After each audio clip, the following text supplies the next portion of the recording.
Good morning, guys. Ash here with Saved by Salvation. Today we're going to be reading chapter 44 and 45 in the book of Ezekiel. Only got about 4 more chapters left of this book, and then I think we're going to jump into the book of Isaiah. So I hope everybody's having a blessed morning, and I'm just going to jump right in. Chapter 44, The Prince's Privilege. The man then brought me back toward the sanctuary's outer gate that faced east, and it was closed. The Lord said to me, "This gate will remain closed. It will not be opened, and no one will enter through it, because the Lord, the God of Israel, has entered through it. Therefore it will remain closed. The prince himself will sit in the gateway to eat a meal before the Lord. He must enter by way of the portico of the gate and go out the same way."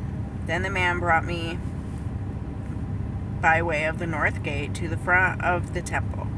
I looked, and the glory of the God filled his temple, and I fell face down. The Lord said to me, "Son of man, pay attention. Look with your eyes and listen with your ears to everything I tell you about all the statutes and laws of the Lord's temple. Take careful note of the entrance of the temple, along with all its exits of the sanctuary, the Leviticus duties and privileges. Say to the rebellious people of the house of Israel, this is what the Lord God says. I have had enough of all your detestable practices, house of Israel. When you brought in foreigners, uncircumcised in both heart and flesh, to occupy my sanctuary, you defiled my temple while you offered my food, the fat and the blood. You broke my covenant by all your detestable practices. You have not kept charge of my holy things, but have appointed others to keep charge of my sanctuary for you. This is what the Lord God says. No foreigner, uncircumcised in heart and flesh, may enter my sanctuary, not even a foreigner who is among the Israelites. Surely the Levites who wandered away from me when Israel went astray, and who strayed from me after their idols, will bear the consequences of their sin. Yet they will occupy my sanctuary, serving as guards at the temple gates and ministering at the temple. They will slaughter the burnt offerings and other sacrifices for people, and will stand before them to serve them. Because they ministered to the house of Israel before their idols and became a sinful stumbling block to them, therefore I swore an oath against them. This is the declaration of the Lord God, that they will bear the consequences of their sin. They must not approach me to serve me as priests, or come near any of my holy things or the most holy things. They will bear their disgrace and the consequences of the detestable acts they committed. Yet I will make them responsible for the duties of the temple, for all its work and everything done in it. The priest's duties and privileges. But the Levitical priests descended from Zadok, who kept charge of my sanctuary when the Israelites went astray from me, will approach me to serve me. They will stand before me to offer me fat and blood. This is the declaration of the Lord God. They are the one who may enter my sanctuary and draw near to my table to serve me. They will keep my mandate. When they enter the gate of the inner court, they must wear linen garments. They must not have on them anything made of wool when they minister at the gates of the inner court and within it. They must wear linen turbans on their heads and linen undergarments around their waist. They are not to put on anything that makes them sweat. Before they go to the outer court to the people, they must take off the clothes they have been ministering in, leave them in the holy chambers, and dress in other clothes, so that they do not transmit holiness to the people through their clothes. They may not shave their heads or let their hair grow long, but must carefully trim their hair. No priest may drink wine before he enters the inner court. He is not to marry a widow or a divorced woman, but must marry a virgin from the offspring of the house of Israel, or a widow who is the widow of a priest. They must teach my people the difference between the holy and the common, and explain to them the difference between the clean and unclean. In a dispute, they will officiate as judges and decide the case according to my ordinances.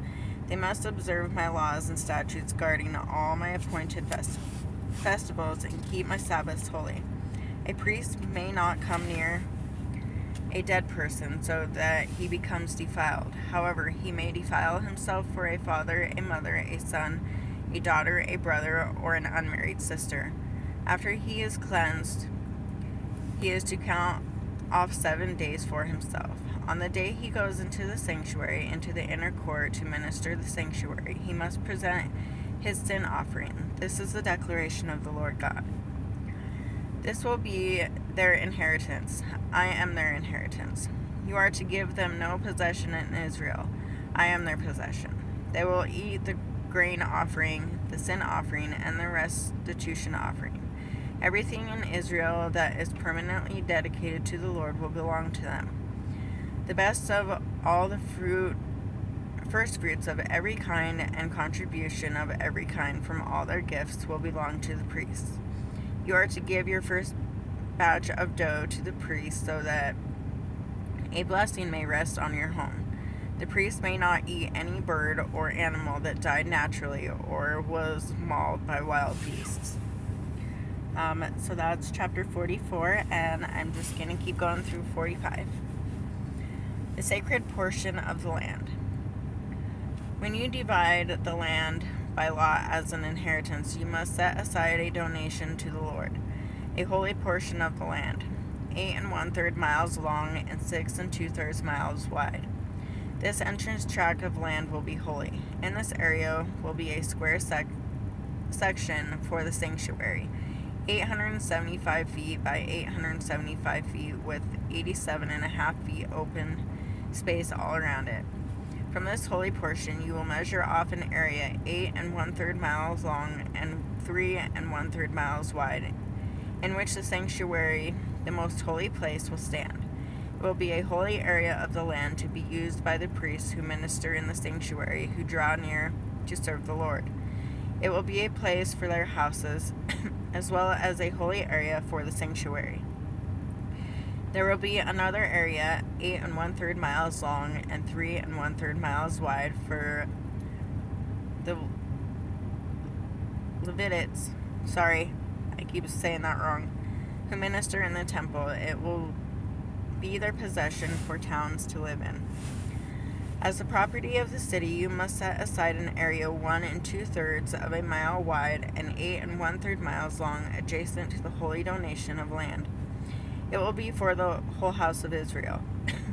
And the prince will have the area on each side of the holy donation of the land and the city's property, adjacent to the holy donation and the city's property, stretching to the west on the west side and to the east on the east side. Its length will correspond to one of the tribal portions from the western boundary to the eastern boundary. This will be his land as a possession in Israel. My prince will no longer oppress my people, but give the rest of the land to the house of Israel according to their tribes. This is what the Lord God says. You have gone too far, Prince of Israel. Put away violence and oppression and do what is just and right. Put an end to your evictions of my people. This is the declaration of the Lord God. You must have honest scales, an honest dry measure, and an honest liquid measure. The dry measure and the liquid measure will be uniform, with the liquid measure containing 5.5 gallons and the dry measure holding half a bushel. Their measurements will be in 1/10 of the standard larger capacity measure. The shekel,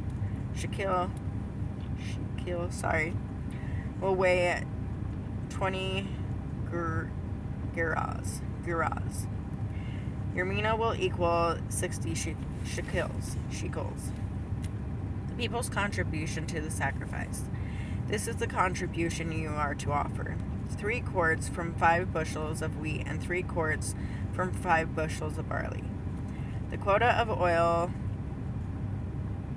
in liquid measures will be 1% of every quart.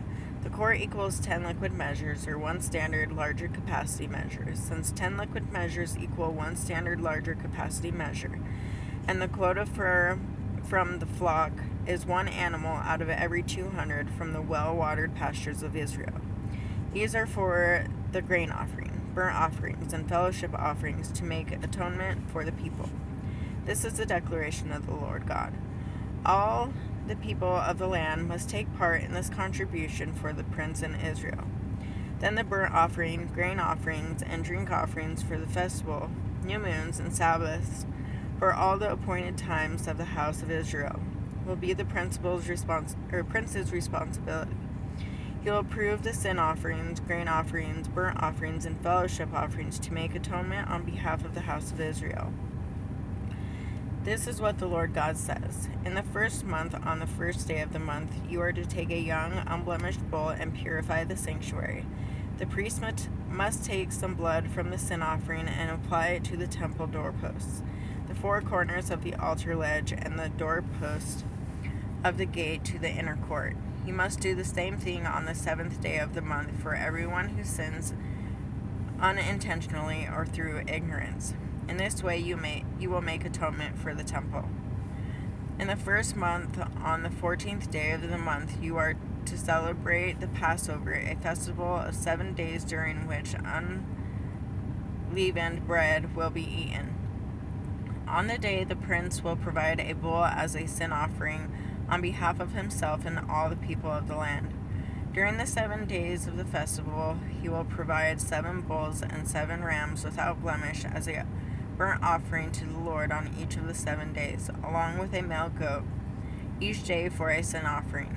He will also provide a grain offering of half a blemish per bull and bushel per bull and half a bushel per ram, along with a gallon of oil for every half bushel. At the festival that begins on the 15th day of the 7th month, he will provide the same things for 7 days, the same sin offering, burnt offering, grain offering, and oil. So that is chapter 44 and 45. We have about 3 chapters left in this book, so within the next couple days we will be jumping into the book of Isaiah. So yeah, I hope everybody has a wonderful day, and I will see you soon. Thanks for watching.